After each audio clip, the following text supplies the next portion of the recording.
Hare Krishna, Hare Krishna, Krishna Krishna, Hare Hare, Hare Rama, Hare Rama, Rama Rama, Hare Hare.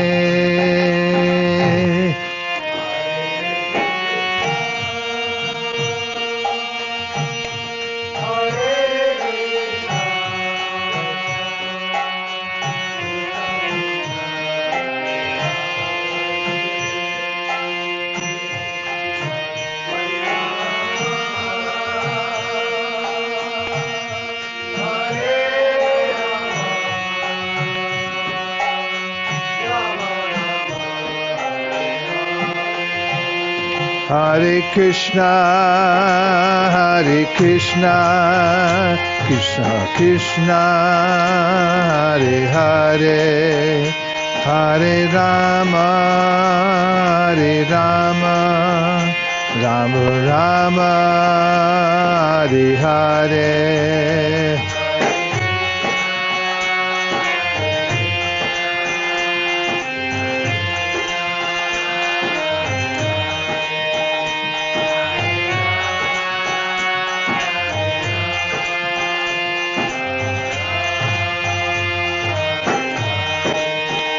Hare Krishna, Hare Krishna, Krishna Krishna, Hare Hare, Hare Rama, Hare Rama, Rama Rama, Hare Hare.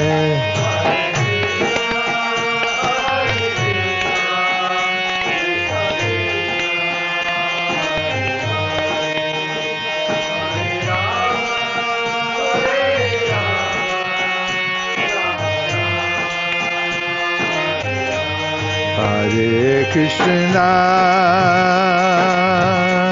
Hare Krishna, Krishna Krishna, Hare Hare, Hare Rama, Hare Rama, Rama Rama, Hare Hare.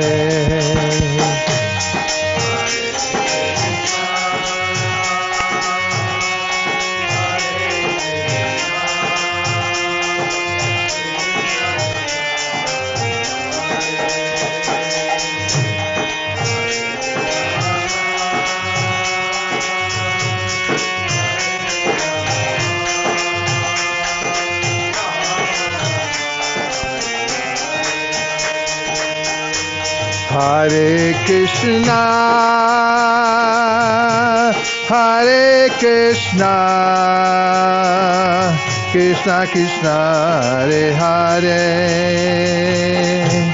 Hare Rama, Hare Rama, Rama Rama, Hare Hare.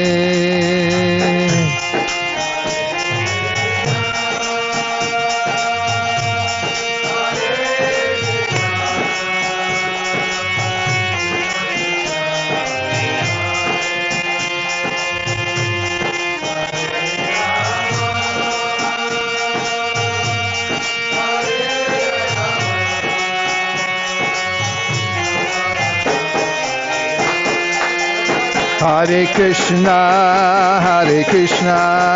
Krishna Krishna, Hare Hare, Hare Rama, Hare Rama, Rama Rama, Hare Hare.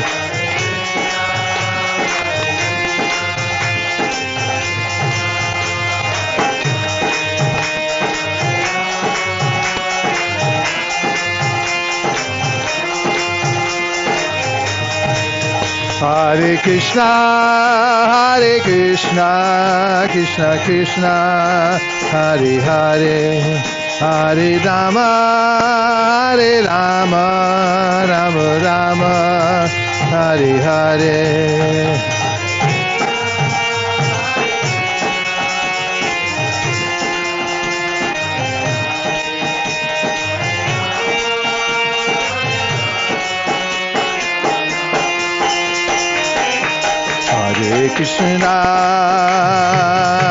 Hare Krishna, Krishna Krishna, Hare Hare, Hare Rama,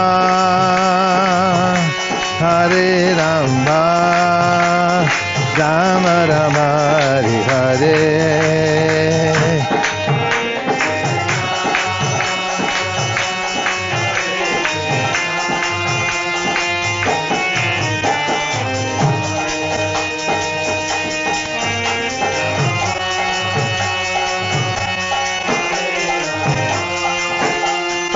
Rama Rama,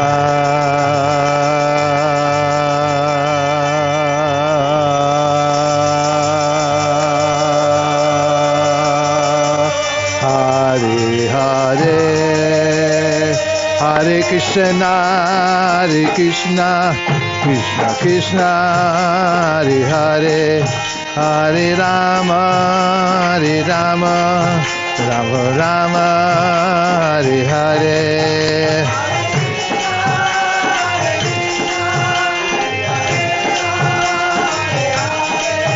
Hare Rama, Hare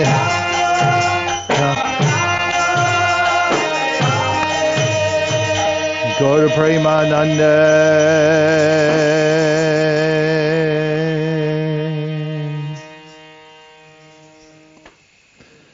Jai Jai Shri Chaitanya Jaya Nityananda.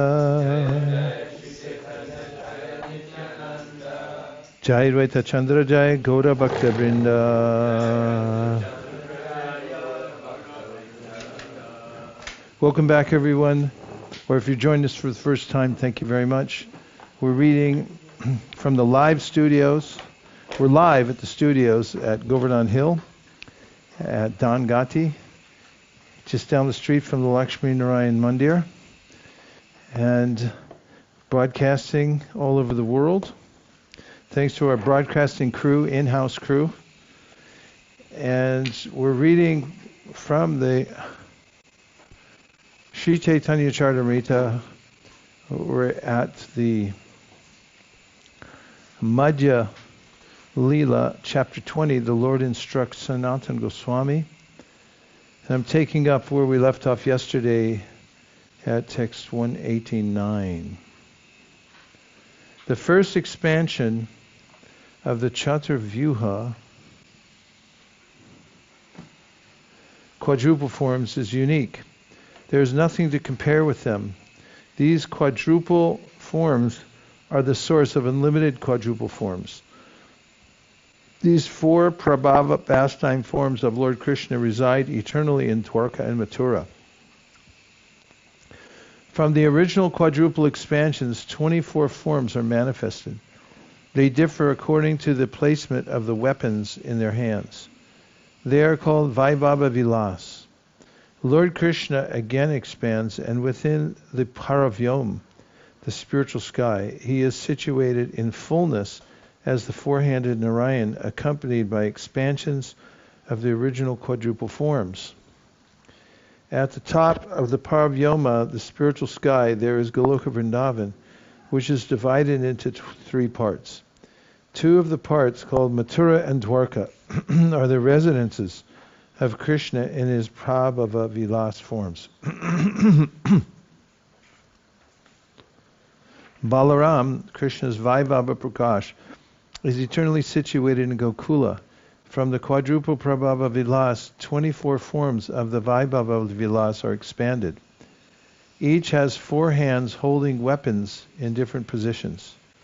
The topmost planet in the spiritual sky is Goloka Vrindavan, and below that planet is the spiritual sky itself. In that spiritual sky, Krishna himself is 4-handed and is situated as Narayan. Thus, the original quadruple forms again manifest themselves in a second set of quadruple expansions. The resonance of these second quadruple expansions cover the 4 directions. Again, these quadruple forms expand 3 times, beginning with Keshava. That is the fulfillment of the pastime forms. Out of the Chaturvyuha, there are 3 expansions of each and every form, and they are named differently according to the position of the weapons. The Vasudeva expansions are Keshava, Narayan, and Madhava. The expansions of Sankarshan are Govinda, Vishnu, and Madhusudan. This Govinda is different from the original Govinda, for he is not the son of Maharaj Nanda.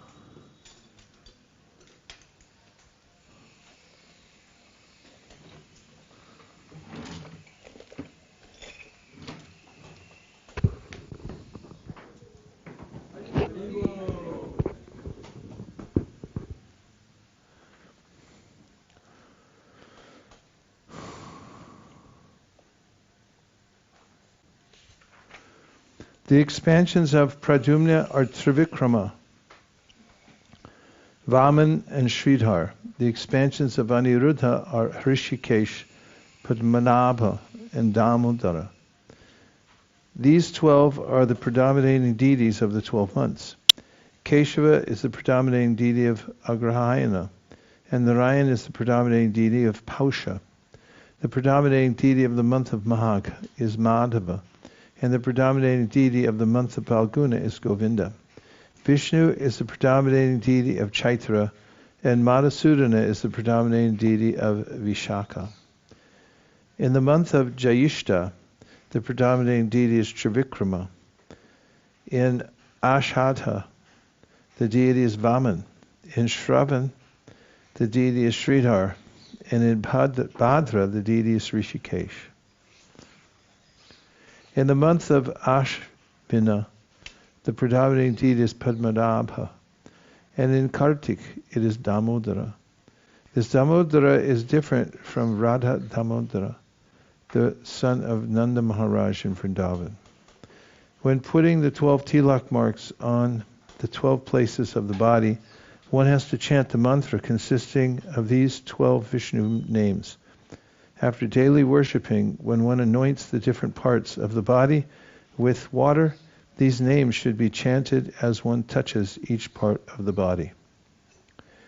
While marking the body with tilak, one should chant the following mantra, which consists of 12 names of Lord Vishnu. Lalate Keshavam Dhyayan Narayana Matodare Vakshastali Madhvam Tu Govindam Kantakupake Vishnum Cha Dakshine Kukshau Baho Cha Madhusudana Trivikramam Kandare Tu Vamanam Bama Parshvake Sridharam Bama Bahau Tu Rishikesham Tukundare Prishte Cha Padmanabam Cha Katyam Damodaram Nyasye. When one marks the forehead with tilak, he must remember Keshava. When one marks the lower abdomen, he must remember Narayan. For the chest, one should remember Madhava. And when marking the hollow of the neck, one should remember Govinda. Lord Vishnu should be remembered while marking the right side of the belly, and Madhusudana should be remembered when marking the right arm. Trivikrama should be remembered when marking the right shoulder, and Vamana should be remembered when marking the left side of the belly. Sridhar should be remembered while marking the left arm, and Rishikesh should be remembered when marking the left shoulder. Padmanabha and Damodara should be remembered when marking the back. From Vasudeva and Sankarshan, Pradyumna, and Aniruddha, there are 8 additional pastime expansions. O Sanatan, please hear me as I mention their names.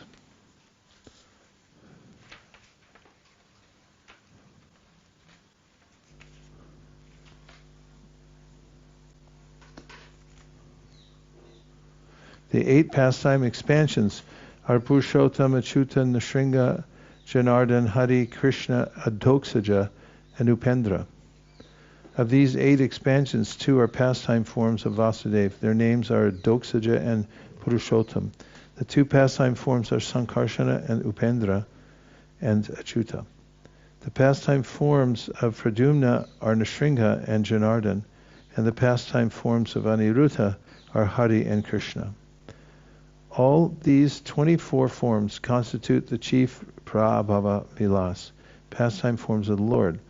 They are named differently according to the position of the weapons in their hands. Of all these, the forms that differ in dress and features are distinguished as Vaibhava Vilas. Of them, Padmanabha, Trivikrama, Nrsimha, Vaman, Hari, Krishna, and so on, all have different bodily features.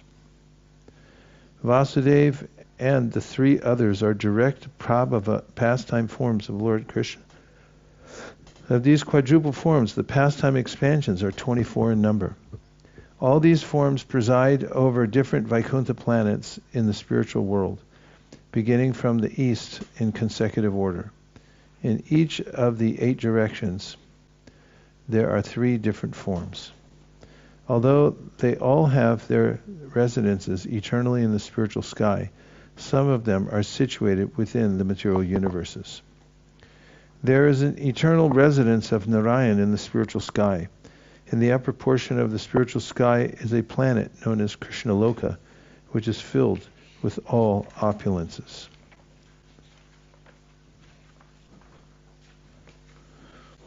The planet of Krishnaloka is divided into 3 sections: Gokula, Mathura, and Dwarka. Thank you.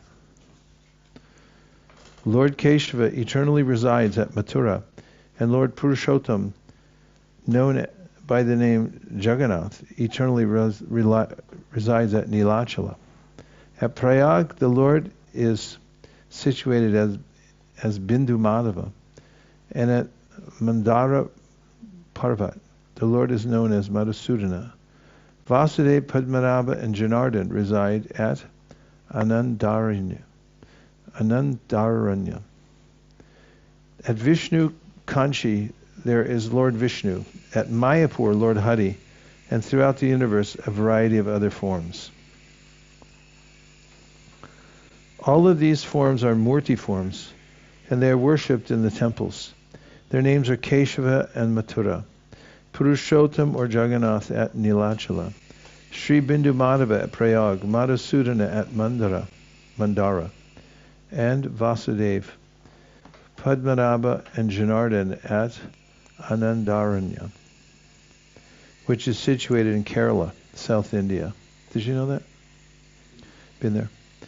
At Vishnu Kanchi is Lord Varadaraj, and Hari is situated at Mayapur, Lord Chaitanya's birth site. Thus, in different places throughout the universe, there are various deities and temples bestowing their causeless mercy upon the devotees. All these deity forms are non-different from the Murtis in the spiritual world of the Vaikunthas. Although the Archa Murti, the worshipable deity form of the Lord, appears to be made of material elements, it is as good as the spiritual forms found in the spiritual Vaikuntha lokas. The deity in the temple, however, is visible to the material eyes of the devotee. It is not possible for one in material conditioned life to see the spiritual form of the Lord. To bestow causeless mercy upon us, the Lord appears as the Archa Murti, so that we can see him. It is forbidden to consider the Archa Murti to be made of stone or wood. In the Padma Purana it is said, Arche Vishnu Shiladir Gurushu Naramatir Vaishnave Jati Budhir. See if they can possibly make that sound more annoying. There must be another setting on it that move it up to the next level of annoyance. Arche Vishnu Shiladir Gurushu Naramatir Vaishnave Jati Budhir. Huh? No. Vishnu Va Vaishnavanam Kali Mala Matane Pada Tirtem Budhi. Shri Vishnu Namani Mantre Sakalakulusha He Shabda Samanya Budhir Vish Now Sureshwareshware Tad Itaran Samadhir Yasya Va Narikisa. It's the long version. No one should consider the deity in the temple to be made of stone or wood, nor should one consider the spiritual master an ordinary human being. No one should consider a Vaishnava to belong to a particular caste or creed, and no one should consider Charnamrita or Ganges water to be like ordinary water. Nor should anyone consider the Hare Krishna Maha Mantra to be a material vibration. All these expansions of Krishna in the material world are simply demonstrations of the Lord's mercy and willingness to give facility to his devotees who are engaged in his devotional service within the material world. Did you hear that? All these expansions of Krishna in the material world are simply demonstrations of the Lord's mercy and willingness to give facility to his devotees who are engaged in his devotional service within the material world. Within the universe, the Lord is situated in different spiritual manifestations. These are situated on 7 islands in 9 directions. Thus their pastimes are going on. The 7 islands are mentioned in the Siddhanta Shiromani. The 7 islands are known as Jambu, Shaka, Shamali, Kusha, Krauncha, my favorite, Gomeda or Plaksha, and Pushkar. The planets are called Dvipas. Outer space is like an ocean of air. Just as there are islands in the watery ocean, these planets in the ocean of space are called Dvipas, or islands in outer space. There are 9 khandas known as 1 Bharat, 2 Kinnara, 3 Hari, 4 Kuru, 5 Hiranmai, 6 Ramyaka, 7 Ilavrita, 8 Bhadrashva, 9 Ketumala. These are different parts of Jambudvip. A valley between 2 mountains is called a Khanda or Varsha. The Lord is situated in all the universes in different forms just to please his devotees. Thus the Lord destroys irreligious principles and establishes religious principles.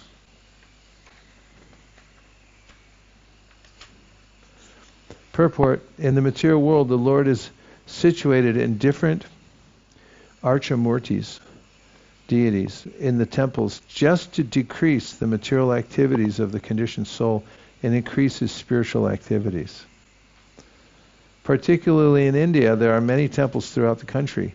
Devotees may take advantage of them and go see the Lord at Jagannath Puri, Vrindavan, Prayag, Mathura, Hardwar, and Vishnu Kanchi. When the devotees travel to these places and see the Lord, they become very happy in devotional service. Of these forms, some are considered incarnations. Examples are Lord Vishnu, Lord Trivikrama, Lord Nrsinga, and Lord Vaman. My dear Sanatan, just hear from me as I tell you how the different Vishnu Murtis hold their weapons, beginning with the disc, and how they are named differently according to the placement of the weapons in their hands. The procedure for counting begins with the lower right hand and goes to the upper right hand, the upper left hand, and then the lower left hand. Lord Vishnu is named according to the order of the weapons he holds in his hands. Ready? According to the Siddhanta Samhita, there are 24 forms of Lord Vishnu. First I shall describe, according to the opinion of that book. Which book? Siddhartha Samhita, the location of the weapons beginning with the disc.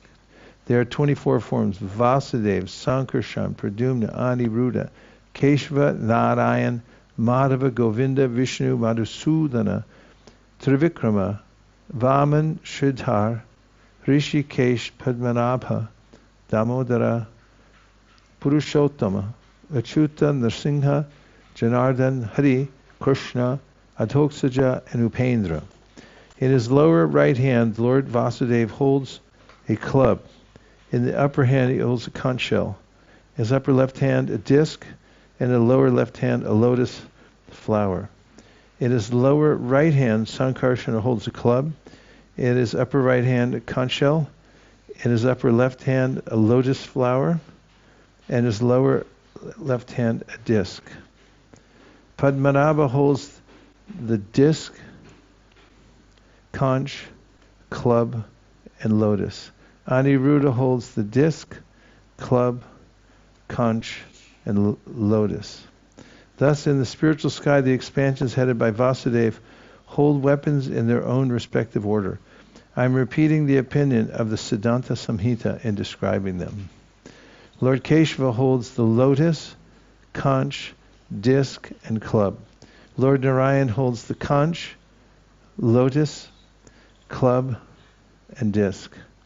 Lord Madhava holds the club, disc, conch, and lotus. Lord Govinda holds the disc, club, lotus, and conch. Lord Vishnu holds the club, lotus, conch, and disc. Lord Madhusudana holds the disc, conch, lotus, and club. Lord Trivikrama holds the lotus, club, disc, and conch. Lord Vaman holds the conch, disc, club, and lotus. Lord Sridhar holds the lotus, disc, club, and conch. Lord Rishikesh holds the club, disc, lotus, and conch. Lord Padmanabha holds the conch, lotus, disc, and club. Lord Damodara holds the lotus, disc, club, and conch. Lord Purushottama holds the disc, lotus, conch, and club. Lord Achyuta holds the club, lotus, disc, and conch. Lord Nrsimha holds the disc, lotus, club, and conch. Lord Janardhan holds the lotus, disc, conch, and club. Sri Hari holds the conch, disc, lotus, club. Lord Sri Krishna holds the conch, club, lotus, and disc. Lord Adhoksaja holds the lotus, club, conch, and disc. Lord Upendra holds the conch, club, disc, and lotus. According to the Hayashirsha Pancharatra, according to who? Should quote that in a class. According to the Hayashirsha Pancharatra, there are 16 personalities. I shall now describe that opinion of how they hold the weapons. There was this person who used to come to ISV a lot. He was a little bit of a suspicious character, but one day when we were reading this section I was talking about, he says, I can name all of the... So he proceeded to name all of them. He was kind of a smart guy, but it seemed to be some kind of... It's a little something weird. But anyway, he named them all. He went through every one of them and told what the positions were. I suppose there's a system to it based on just replacement where you go around. The 16 personalities, Vamshuli could do it. According to the Hayashirsha Pancharatra, there are 16 personalities. I shall now describe the opinion of how they hold the weapons. The 16 personalities are as follows: Vasudeva, Sankarshan, Pradyumna, Aniruddha, Keshava, Narayan, Madhava, Govinda, Vishnu, Madhusudana, Trivikram, Vaman, Sridhar, Rishikesh, Padmanabha, and Damodara. Lord Keshava is described differently as holding the lotus, conch, club, and disc, and Madhava is described as holding the disc, club, conch, and lotus in his hands.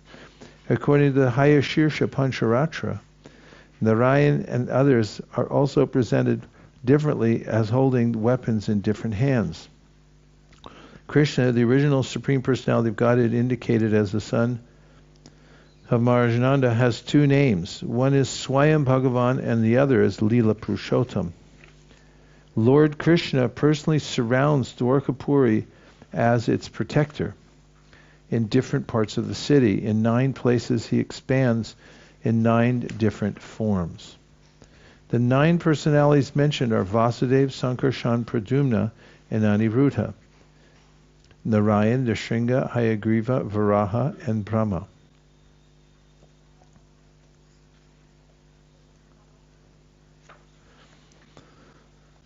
This verse is found in the Laghu Bhagavatamrita 1.451. The Brahma mentioned herein is not a living entity. Sometimes, when there is a scarcity of living entities to take charge of Brahma's post, Mahavishnu expands himself as Lord Brahma. This Brahma is not considered to be a living entity. He is an expansion of Vishnu. I have already described the pastime and prakash forms. Now please hear about the different personal expansions. The first personal expansion is Sankarshan, and the others are incarnations like the fish incarnation. Sankarshan is an expansion of the Purusha or Vishnu. The incarnations such as Matsya, the fish incarnation, appear in different yugas for specific pastimes. Purport. The Purusha avatars are the lords of the universal creation. These are Karnadakshay Vishnu, Garbhadakshay Vishnu, and Shirdakshay Vishnu. There are also Leela avatars, and these include 1 Chatushana, or the 4 Kumaras, 2 Narda, 3 Varaha, 4 Matsya, 5 Yagya, Narayan, Kardama Kapila, Datatreya, Hayashirsha, Hamsa, Dhruva Priya, Prishnigarbha, Rishabha, Prithu, Nrsimha, Kurma, Dhanvantari, Mohini, Vaman, Bhargava, Parashuram, Raghavendra, Vyasa, Pralambari, Balaram, Krishna, Buddha, and Kalki. Purusha avatars are Karnadakshay, Garbhadakshay, Shirdakshay. These were the Leela avatars. How many on the list? 25. 25 Leela avatars. These 25 personalities of Godhead are known as Leela avatars because they appear in each day of Brahma, or in each kalpa, millennium. They are sometimes known as kalpa avatars. Of these incarnations, Hamsa and Mohini are neither permanent nor very well known, but they are listed among the Prabhava avatars.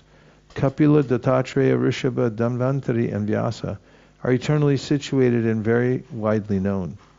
They are also counted among the Prabhava incarnations. Kurma, Matsya, Narayan, Varaha, Hayagriva, Prishnigarbha, and Baladev, the killer of Pralamba, Sura, are counted among the Vaibhava avatars. There are 6 types of avatars of Krishna. One includes the incarnations of Vishnu, Purusha avatars, and others include the incarnations meant for the performance of pastimes of Leela avatars. There are incarnations that control the material qualities, guna avatars, incarnations who appear during the reign of each Manu, Manvantara avatars, incarnations in different millenniums, Yuga avatars, and incarnations of empowered living entities, Shaktivesh avatars. Purport: the guna avatars are 3, Lord Brahma, Lord Shiva, and Lord Vishnu. The avatars who appear during the reign of each Manu, known as Manvantara avatars, are listed as follows in Srimad Bhagavatam 8th Canto, chapters 1, 5, and 13. 1. Yagya, 2. Vibhu, 3. Satyasena, 4. Hari, 5. Vaikuntha, 6. Ajita, 7. Vaman, 8. Sarvabhauma, 9. Rishabha, 10. Vishvaksena, 11. Dharmasetu, 12. Sudama, 13. Yogeshwara, and 14. Brihadbanu. Altogether, these are 14 in number, and of these, Yagya and Vamana are also counted among the Leela avatars. All these Manvantara incarnations are sometimes called Vaibhava avatars. Sorry, commingling electronic products.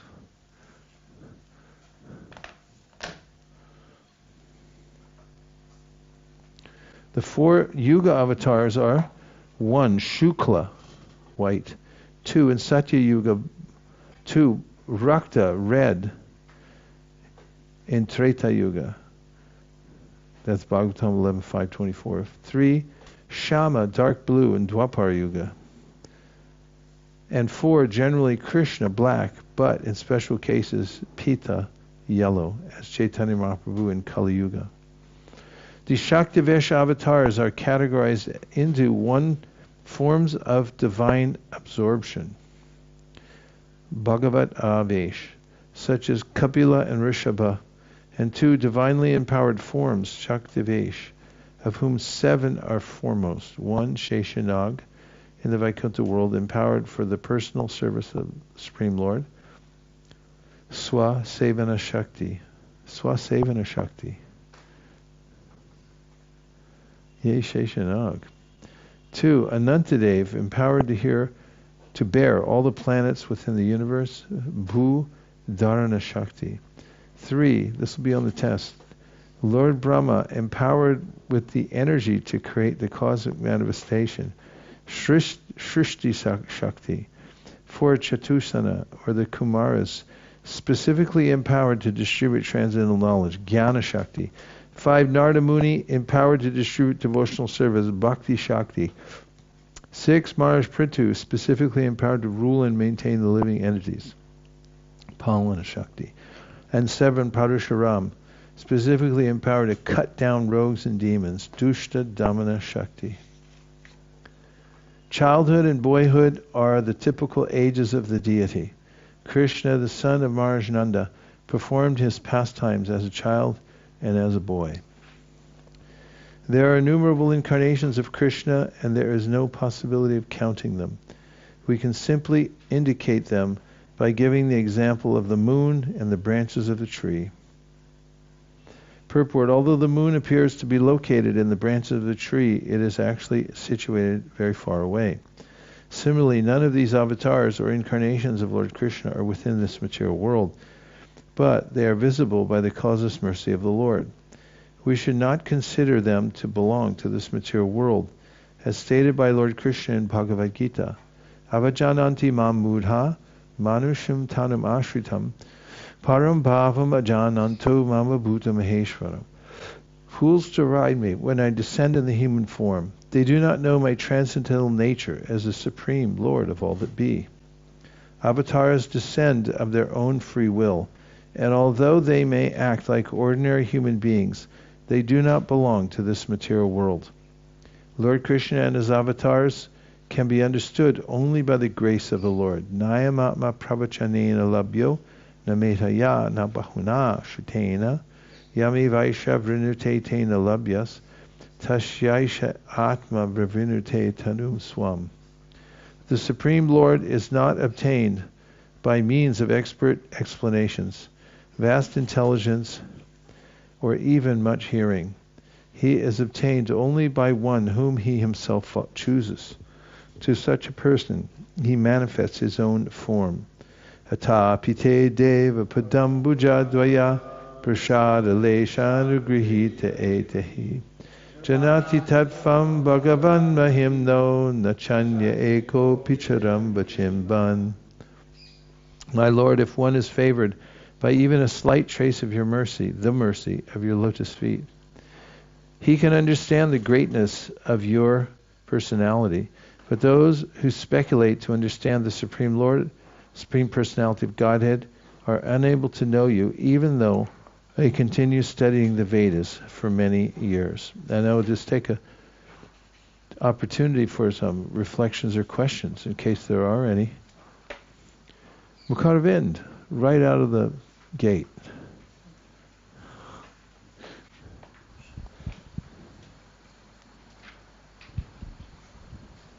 Maharaj, Guru Maharaj, I had one question that in the 219th verse, it says that when the devotee travel to these places and see the Lord, they become very happy in devotional service.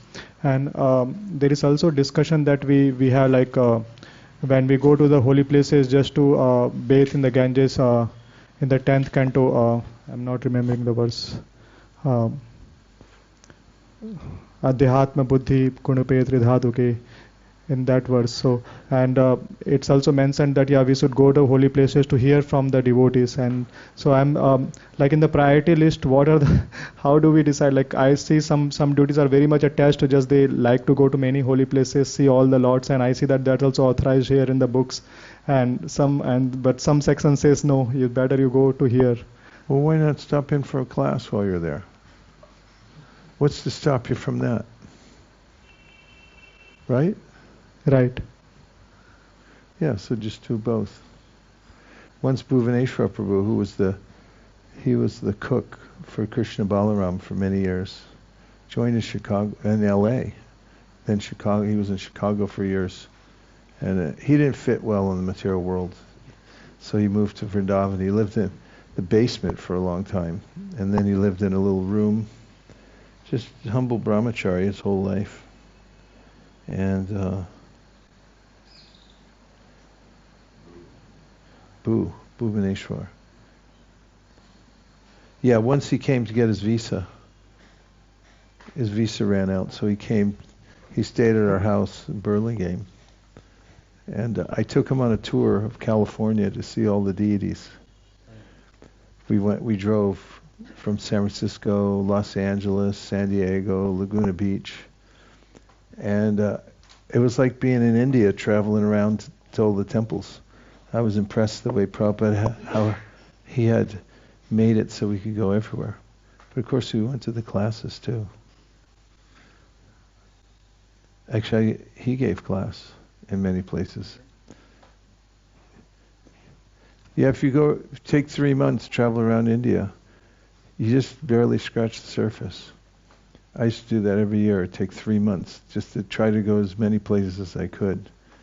And it just felt like being absorbed in the spiritual world the whole time. You go to these places. No harm in it. You just keep the transcendental vibration going. What it's talking about is people who go there just in a perfunctory way.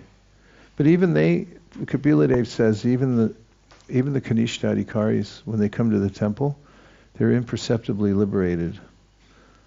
I just see in ISKCON temples, like right after the morning program, there are people on their way to work, Indians of course, usually. They'll come by and they just park their car, come in, and they just sit there in front of the deity. Maybe they'll sit there for 10 minutes, half an hour. Then they just get up and go. And it's really sweet. They just come to see Krishna before they go to work. Thank you, Maharaj. I just have one follow-up. So this I understood, but in case of when we were discussing about the Chiro, what is that deity's name? Of Bhakti, Prabhupada's related. Sesasai, yeah, thank you. Sesasai. In that case, we see that his spiritual master did appreciate that he stayed rather than he go. Well, if Srila Bhakti Siddhanta is given a class, it's a no-brainer. You want to stay and listen. And yeah, that's the more mature response. If you have the choice to go here, there, and everywhere, or be there for the hearing and chanting with your spiritual master, it's a more mature thing to stay and just hear and chant. Thank you. But it's hard because there's so many devotional activities. Shravanam, Kirtanam, Vishnu Smaranam, Padasevanam, Arjanam, Vandanam, Dasyam, Sakyamat. It's hard to fit them all in and keep up with everything. Don't you find that? There's so many choices and so many places to be, so many festivals to go. I didn't go to the 50th anniversary of the opening of the Krishna Balaram temple. And so, where were you? How come you didn't come? I was like, well, I was in another place at that time that I had to be also. And it just, well, how can you be everywhere at the same time? So we have this conundrum that Krishna's given us so much option for bliss that we can't barely take it all in. Even if you try for billions of lifetimes, you'll never be able to keep up. Even if you just tried to visit all the temples in India, you wouldn't make it in 100 lifetimes. Not in 1,000 lifetimes. Even the ones in Vrindavan, practically. What to speak of all over India, the whole place is a big tirtha. It's called Punya Bhumi. But now the whole world's like that too, because you can go anywhere. You go to Scotland. I went to Scotland and drove way out there in the country. What is that? Karuna Bhavan? Karuna Bhavan? I had never been there before. That was 10 years ago. And we drive up there and I walk in, all jet lagged, and I look in the temple, and Gaur Nitai was there, the first Gaur Nitai I ever met in San Francisco. Same deities somehow traveled across the ocean and went to Karuna Bhavan. It was a multi-deity trade or something, I don't know. I was like, what are you doing here? They're like, what are you doing here?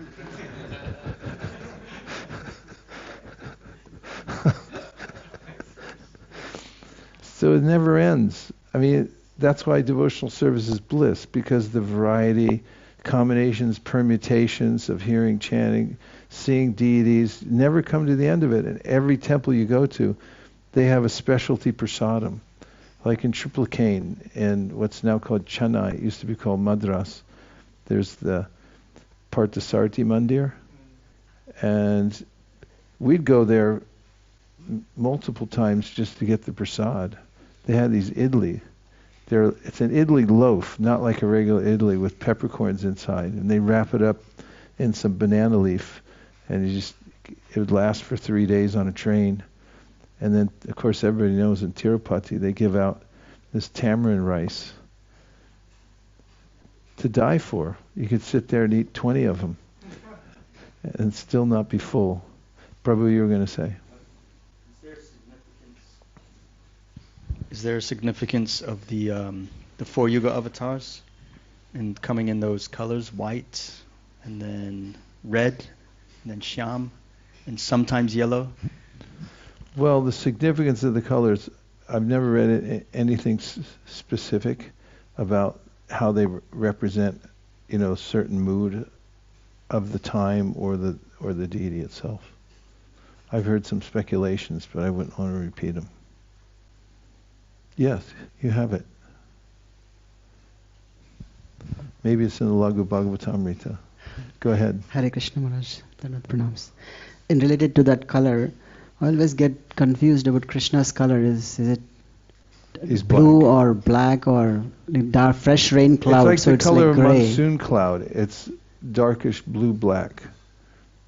It's a transcendental color. So when you look at a monsoon cloud and it's dark, it sort of has a bluish tint to it. Thank you. Dark bluish black. Yes, Tamal. Hare Krishna. I had a question about the 2 categories of Shakti Avesh Avatar. Is this your first question? Yes. Since we got here? Okay. Or, no, that's not my first question. Oh, okay. Yeah. So the first one was Bhagavad Avesh, and the second was Shakti Avesh. I was wondering if this distinction is being made between Vishnu Tattva and empowered living entities. This calls for the Laghu Bhagavatamrita. Can somebody grab it? Is it available? He's going for it now. I see. Devrata, you can be the Laghu Bhagavatamrita research department during this section. Did you hear the question? Bhagavad Avesh or Shakti Avesh? Wants to know if that distinguishes between Vishnu Tattva and empowered Jiva Tattva. Don't bring it to me though. somebody who's a good researchist. Yes. Not on that point, about the color. About the color, in one purport, Prabhupada quotes Srila Bhaktisiddhanta Saraswati, explaining that shyam is not black or blackish, it's actually a type of blue, which very much resembles the atasi flower. There is also Shastric reference. And that's also different objects which we can perceive. But the atasi flower is a lin seed, if you put it, and then it will grow, and you will see it's very, very tender. Have you seen it? Yeah, I grew it to see what it is. Lin seeds you can put there everywhere. It's darkish blue. No, it's rather light blue. Light blue. But it looks also like the monsoon clouds we had when we came, some monsoon clouds. Okay. And it's a very tender okay. color. Any other things? Yes. Outside People's Party.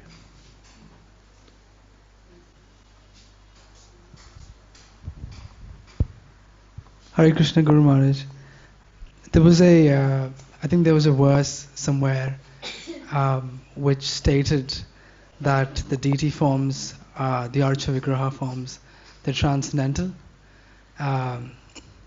Is there any specific distinction between the deities that are present in this world?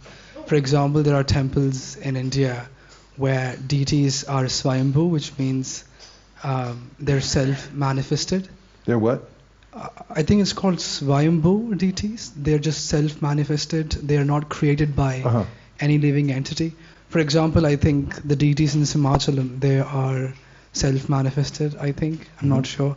But there are deities that have not been created by a human person. So my question is, are all sorts of deities who are which are present in any kind of temple, are they all transcendental? Or is there any specific explanation that distinguishes between certain deities that are truly... Well, some deities don't require installation because they're self-manifested. For instance, Shalagram Shila, no installation necessary. It's a self-manifested deity of Lord Vishnu. Comes from the Gandaki River. Then, of course, Giriraj is already Krishna. You don't have to install the deity. And there are other self-manifested deities. The main point about deities is Krishna appears to please his pure devotees. For instance, all the deities we have in ISKCON, they're all because of Prabhupada. Because Prabhupada had such devotion for Krishna. Everywhere he went, Krishna appeared. And he established the deities and they agreed to appear. If somebody keeps a deity for making money and they don't actually have faith in the deity, they just have a little family business going on, then that's different, because we'll just take a ride down to Loy Bazaar. You can drive down on a rickshaw and you can look in all the windows and you'll see lots and lots of forms of the Lord. But you don't get off your rickshaw at every shop and offer your obeisances, right? But if you go to the Krishna Balaram Mandir, where Prabhupada personally established and installed the Krishna Balaram deities, then they reciprocate, and they're especially there. So there's a difference in the presence of the Lord based on his reciprocation with the deities, with the devotees. What's more, there's a verse here in the Chaitanya Charitamrita regarding deity worship, and that is that Krishna had empowered Narada and others to create the Pancharatra, or the system to worship him. And Krishna talks about it himself. He gives precise instructions of how to worship him, his deity forms, in the 11th canto of the Srimad Bhagavatam. And then there's a verse spoken by Krishna from one of the Puranas that if someone follows the Pancharatra system to worship him, then he's pleased, and if people don't follow it, then they're known to be offensive. And Krishna is not like a vending machine that you put it up and then you put the cans in and then just put a coin and you get it automatically. Krishna appears where he wants to appear. Just like we say in the holy name, if a Mayavadi is chanting the holy name, Avaishnava Mukund Girnam Putam Harikatamritam Shavana Naivikartavyam Sarpochista Yatapaya, say, don't listen to that because it's not actually the holy name, because Krishna hasn't agreed to appear there, because it's spoken by somebody whose intention is to blaspheme Krishna by saying he doesn't really exist.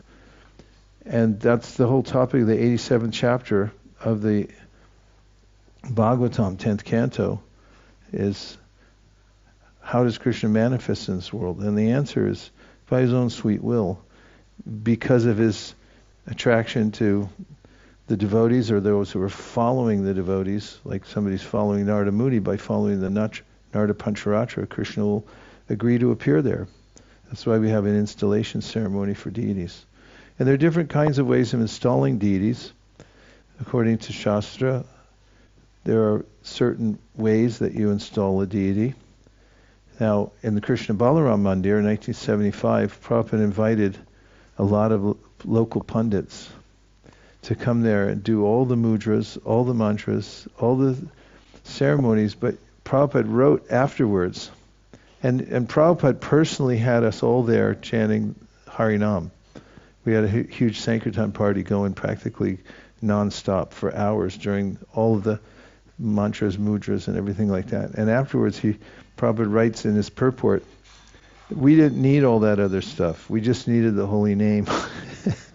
He said the only reason that I did all those rituals is because the locals wouldn't have accepted that we had a real temple, because they were fixed on the ritual rather than Krishna reciprocating with the pure devotee and the pure chanting of the holy names there. Another way that deities become installed is if someone with devotion starts worshiping them, even if they don't do a installation ceremony, if they're steady and they keep worshiping him over many, many years, and people come to see them, they're known to be installed without all the ritual and ceremonies. So there's nuance in it, but the real thing is the devotion that's behind it, and that can be expressed in different ways. Okay? I don't know if I answered the question. Oh yes, thank you so much, Guru Maharaj. You answered more than what I expected. Okay, thanks. 1, 2.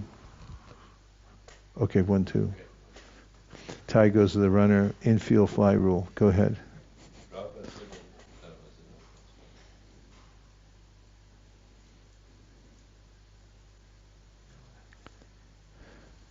Back to the complexion of Krishna. Prabhupada said that he had the similarity of the Indra Nilamani gem. And there's the gem. Can you see? Of course, there may be different shades of sapphires too, right? Okay, here's the flower. Exhibit B. If it please the court. Can you see outside? That's remarkable. Thank you. Okay. You mentioned that a Shaligram Shila doesn't need to be installed. That's or right. Giriraj. What is the etiquette for like taking home a pebble or something from Govardhan Hill? Well, the local version is that you have to get it from a Brijabha. This is the local version. I'm not saying it's the only version. I've heard different versions, so I want to hear yours. The local version is you have to be gifted by a Vrijabhasi local person. Good luck verifying that. And then you have to put back or donate back an equal amount in weight of gold to that person. But really etiquette is that if you should, for any deity worship, it should be done under the direction of the spiritual master. That's the etiquette, because when we worship the deity, we should be thinking, I'm worshiping on behalf of my spiritual master. And so when it comes in that way, that's first class. And the best deity to worship in Kali Yuga is Panchatattva, because all power comes from. Worshipping Panchatattva, practically mercy comes unlimitedly and automatically. So that's highly recommended. And Prabhupada did start Shalagram worship himself, in the sense that he gave some Shalagram Shila to Pradyumna, his Sanskrit editor who traveled with him, because he wanted him as a grihastha to have a deity to worship. He told him to keep the Lord in a box, and he wrote about it in a purport. And then he also wrote a couple of purports about Shalagram worship. In his books, he says he was eager for. He said at some point all temples, all the ISKCON temples should have Shalagram. But at this point, it may not be the exact point, because a lot of temples are struggling just to worship the deities they have. And as far as the etiquette goes, it's always best to ask your spiritual authority and see and line it up. That's always the best. In fact, in the Bahari Bhakti Vilas, for instance, there's a section about initiation. This is just a parallel kind of example. I guess that's what an example would be, isn't it?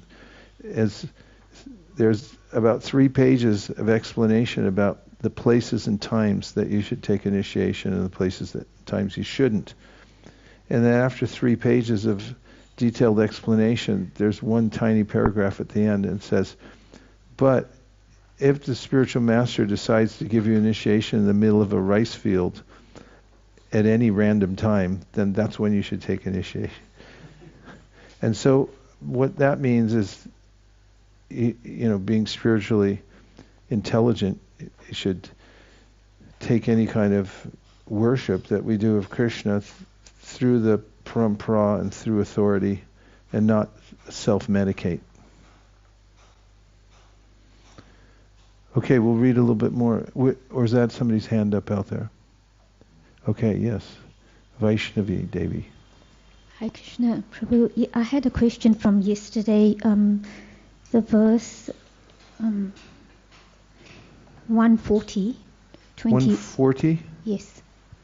It says there, when one actually becomes rich, it was talking about the parable, about finding the treasure. Mm-hmm. When one actually becomes rich, he naturally enjoys all kinds of happiness. When one is actually in a happy mood, all distressful conditions go away by themselves. No extraneous endeavor is needed. So when one is endeavoring in bhakti yoga, and because in this world everyone has some form of trauma to lesser or more degree, and then sometimes devotees say you need to do something else aside from chanting Hare Krishna, and you're just spiritual bypassing. So, of course, there would be some nuances, but would you be able to shed some light on this? Sure. Well, it was a great class by the devotee named Devakinandan Prabhu, who's from Singapore. He's ISKCON's head attorney, and he's also, I think he's an initiating spiritual master, and he looks like a Brahmin, just his physical features. And anyway, he gave a great class in Mayapur, and somebody asked him about, it was around the time of Kumbh Mela. A lot of people were going to the Kumbh to get a little benediction from Lakshmi Ji. And then also he mentioned the questioner who asked a question in class about astrology. That's a likely go-to thing where people want to ask an astrologer for a little guidance. And then the questioner gave a similar question as yours, which is that needed or what? Or not?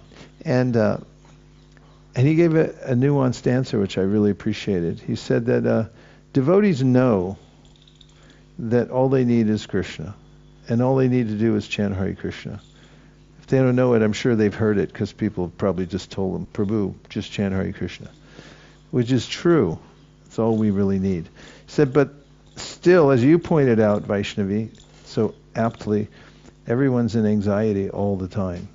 Despite the fact that we've taken up the process of devotional service, the stress level is so high, especially in this age of Kali Yuga, especially right now.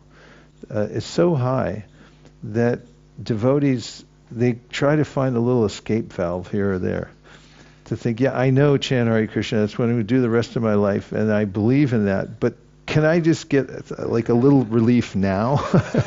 or at least can I get a peek into how I'm going to get smashed next so that I can prepare for it maybe?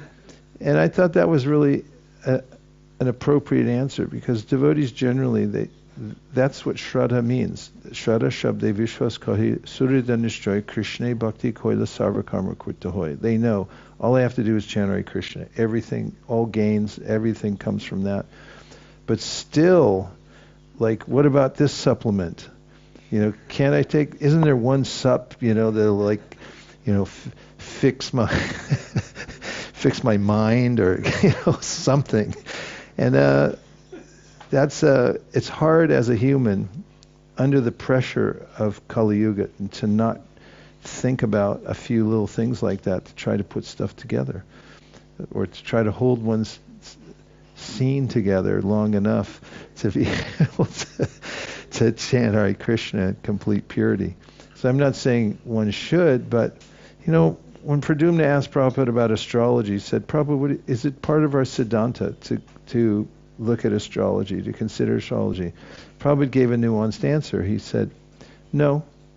He said, but if you find out it's going to rain, you take an umbrella. And so, Prabhupada sometimes consulted people, what's the day we're leaving for the trip? It's Thursday. I'll put my bag outside on Wednesday, and we'll say we left on Wednesday. And Prabhupada consulted Ayurvedic doctor, like, this, that. So it's hard to avoid, but our main thing is chanting Hare Krishna. And I just remember, this is the last thing I'll say, but I was sitting down at Sriji's Jewelers one night on a hot, sweltering night during Purushottam Mas, and I was just looking at deity paraphernalia, and there was a devotee in there from Europe, and he had some gems he wanted to sell to Sriji. And so they were kind of sitting near the door, and because it's an open thing, and they were looking at the jewels back and forth, and one of my godbrothers was coming down the street, and he's known to be very opinionated and so forth. So he came down and he saw them, and he kind of leaned in. He goes, "What are you selling?" And he said, "Oh, these gems." And he goes, "Let me see it." And he's looking at it. He goes, and he went. He didn't actually swallow it, but he pretended he did. And everyone in the shop looked and was like, "What happened?" And he said, "No, I'm just kidding. Give it back." He goes, "In Kali Yuga," he goes, "Here, you can take it. In Kali Yuga, only the holy name works." And he just walked off.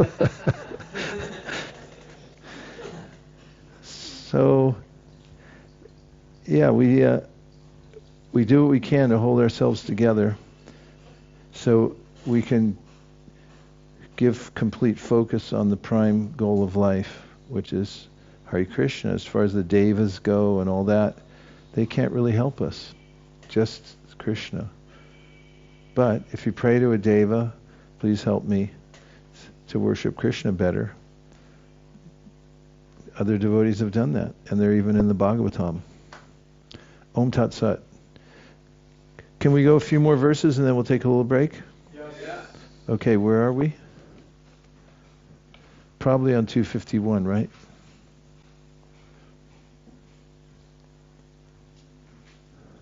Amrita, where are we? 249. O learned Brahmanas, just as hundreds and thousands of small rivulets issue from great reservoirs of water. Innumerable incarnations flow from Sri Hari, the Supreme Personality of Godhead, and the reservoir of all power. In the beginning, Lord Krishna incarnates himself as the Purusha avatars or Vishnu incarnations. These are 3 types. Purport: up to this verse, the many types of expansions have been described. Now the manifestations of the Lord's different potencies will be described. Vishnu has 3 forms called Purushas. The first, Mahavishnu, is the creator of the total material energy, Mahat. The second is Garbhodakshayi, who is situated within each universe. And the third is Kshirodakshayi, who lives in the heart of every living being. He who knows these 3 becomes liberated from the clutches of Maya. This verse appears in the Laghu Bhagavatamrita, where it has been quoted from the Sattva Tantra, which reminds me, did you find anything? Yes, we've got it. Go ahead, give him the mic. He'll answer the question about the Aveshas, Shakti Avesh and Bhagavat Avesh. So the Laghu Bhagavatamrita gives, there's a small section on Aveshas, and it goes to the different Shakti Avesh avatars, such as the Kumaras, Narada, Prithu, and how they're empowered with a particular potency of the Lord. And then it also speaks about how generally in Kali Yuga, the inaugurator of the Sankirtan movement is a Jiva, but in this particular Kali Yuga it's Chaitanya Mahaprabhu. And then it goes on to explain that the same thing happens with Kalki. And then Rupa Goswami concludes the section by saying, to conclude, the Aveshas are considered surrogate avatars. And then he says the Avesha incarnations. This statement refers to the Kumaras, Narada, Prithu, Parshuram, and Kalki. So it looks like, to answer his question, Shakti Avesh specifically means a living entity who is a jiva who's empowered with the potency of the Supreme Personality of Godhead, but may not necessarily mean the Supreme Personality of Godhead himself, because that would fall into the category of Prabhava or Vaibhava or Swayam Prakash expansions of the Lord. He has a follow-up question.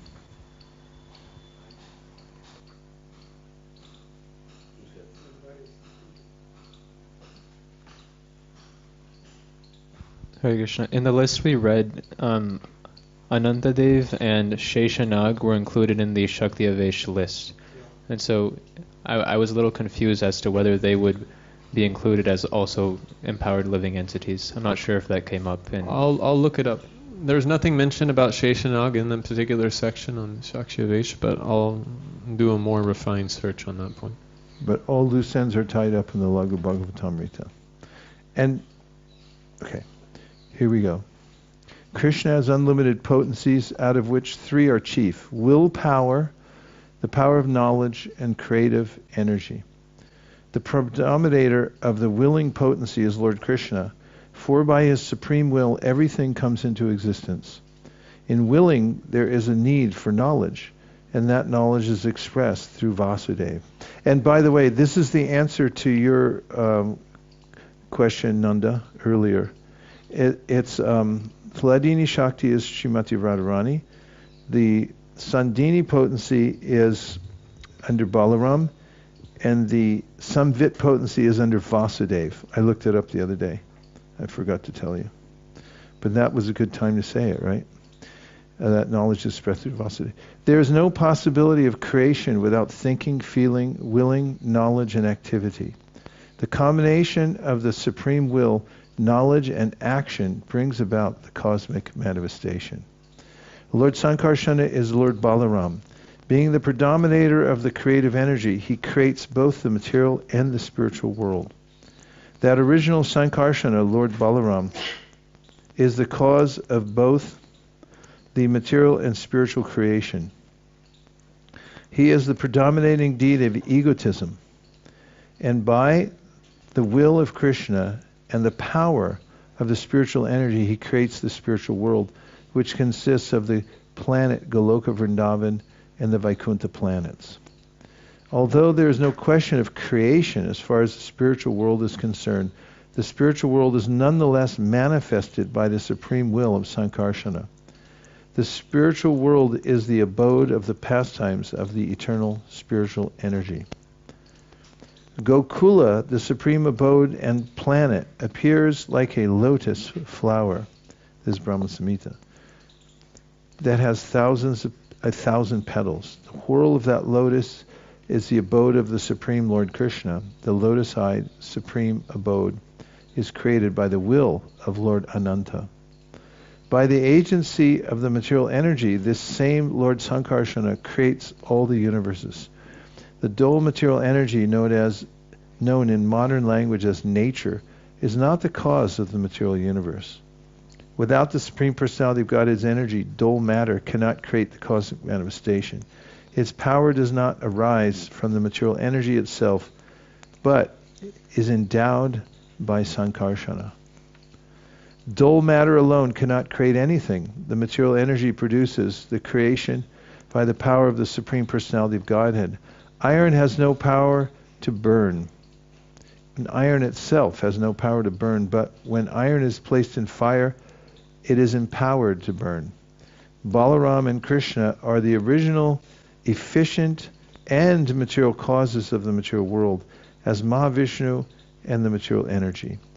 They enter into the material elements and create the diversities by multi-energies.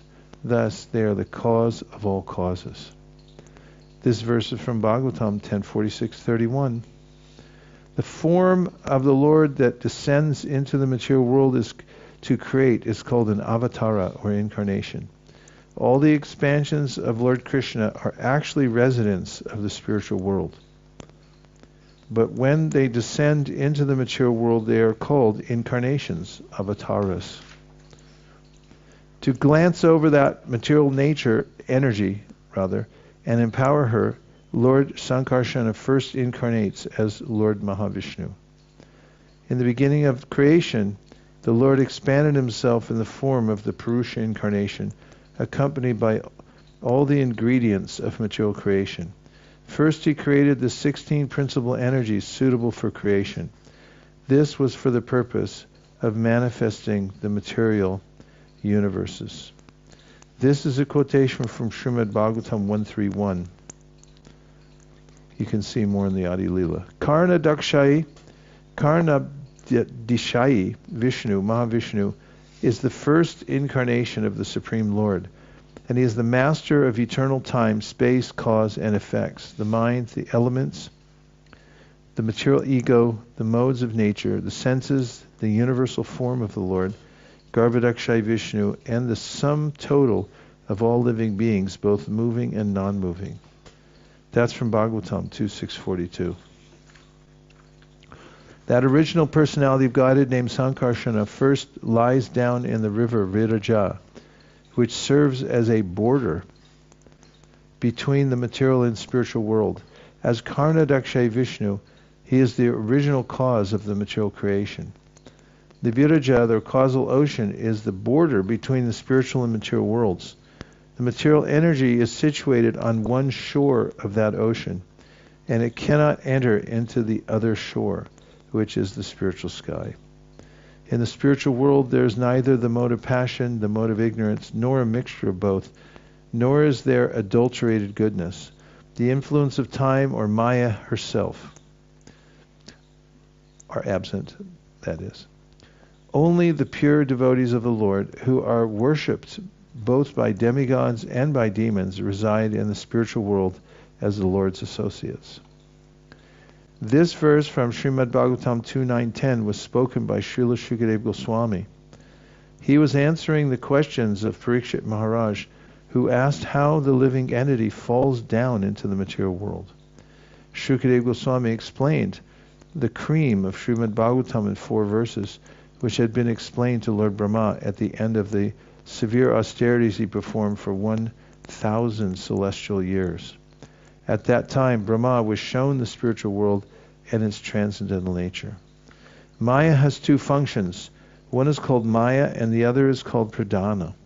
Maya refers to the efficient cause, and pradhana refers to the ingredients that create the cosmic manifestation. You can see more about that in the Adi Leela. When the Supreme Personality of Godhead glances over the material energy, she becomes agitated. At that time, the Lord injects the original semen of the living entities. Purport. In the Bhagavad Gita, Krishna says, Bijamam sarvabhutanam. I am the original seed of all existences.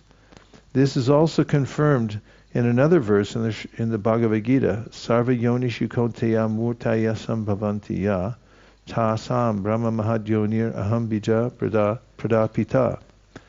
It should be understood that all species of life, O son of Kunti, are made possible by birth in this material nature, and that I am the seed-giving Father. For a further explanation, one may refer to the Brahma Samhita. Agnir mahi ganganamamu murudashascha kalastatatma manasiti jagatrayani yasmad bhavanti vibhavanti vishanti yamcha govindamadi purusham tamaham bhajami. All material elements as well as the spiritual sparks, individual souls, are emanating from the Supreme Personality of Godhead.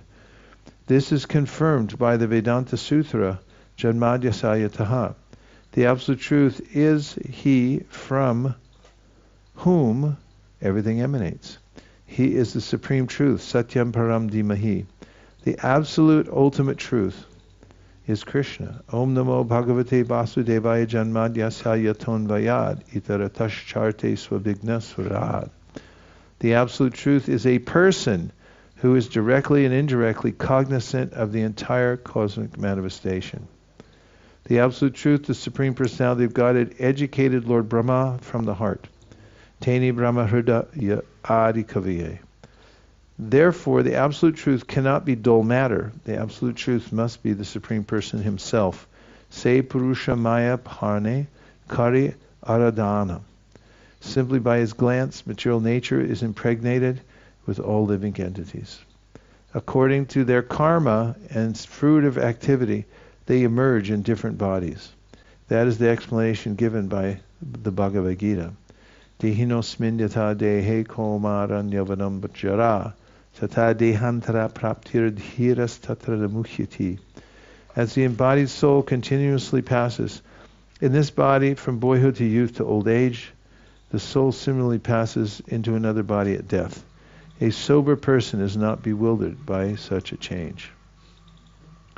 To impregnate with the seeds of the living entities, the Lord Himself does not directly touch the material energy, but by His specific functional expansion, He touches the material energy, and thus the living entities, who are parts and parcels, His parts and parcels, impregnated into the material energy.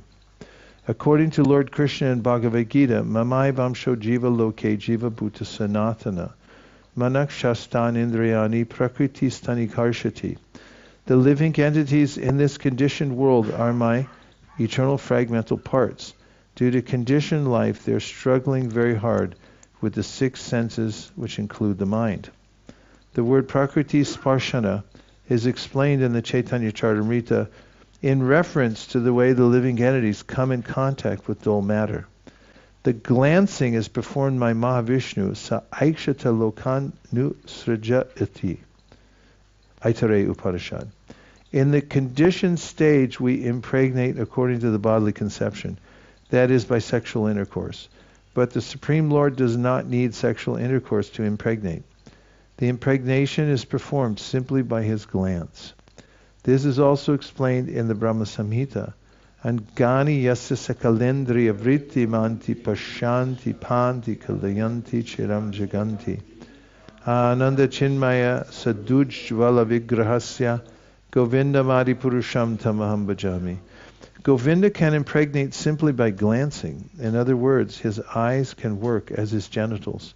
He does not need genitals to beget a child. Indeed, Krishna can beget any one of the living entities with any part of His body. The word swanga visheshabhasa rupe, indicating the form by which the Lord begets living entities in the material world is explained herein. He is Lord Shiva.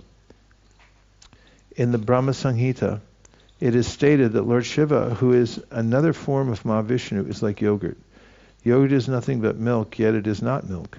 Similarly, Lord Shiva is considered the father of this universe, and material nature is considered the mother. The father and mother are known as Lord Shiva and Goddess Durga. Together, Lord Shiva's genitals and the vagina of Goddess Durga are worshipped as the Shiva Linga. This is the origin of the material creation. Thus, Lord Shiva's position is between that of the living entity and that of the Supreme Lord. In other words, Lord Shiva is neither the Supreme Personality of Godhead nor a living entity. He is the form through which the Supreme Lord works to beget living entities within this material world. As yogurt is prepared when milk is mixed with a culture, the form of Lord Shiva expands when the Supreme Personality of Godhead is in touch with material nature. The impregnation of material nature by the Father, Lord Shiva, is wonderful because at one time innumerable living entities are conceived. Bhago jiva sa vigneya sa chanatyaya kalpate. Shvetashvatar Upanishad. These living entities are very, very small. Kesha gra shatabhagasya shatamsha shadrashatmakaha jiva sukshma sarupo yang sankyatito hichitkana. If we divide the tip of a hair into 100 parts and then take one of these parts and divide it again into 100 parts, that very fine division is the size of but one of the numberless living entities. They are all chitkana, particles of spirit, not matter. The innumerable Brahmandas, or universes, come from the pores of the Lord's body, and innumerable living entities also come from the pores of the transcendental body of the Lord. This is the process of material creation. Without the living entities, this material nature has no value. Both emanate from the pores of the transcendental body of Lord Mahavishnu. They are different energies. The material nature is explained as follows by Lord Krishna in the Bhagavad Gita 7.4. Bhumer apo analuvayu kamano buddhir evacha hankara ityame bina prakritir ashtada. Earth, water, fire, air, ether, mind, intelligence, and false ego. Altogether, these 8 constitute my separated material energies. Thus, the material elements also come from the body of the Supreme Personality of Godhead. But they are a different type of energy from the living entities. Although the living entities also come from the Lord's body, they are categorized as superior energy. Apareyamitasthanyam prakritim vidime param shiva bhuta mahabahoya yedam darite jagat. Besides this inferior nature, O mighty Arjuna, there is another superior energy of mine, which comprises the living entities who are exploiting the resources of this material inferior energy. Matter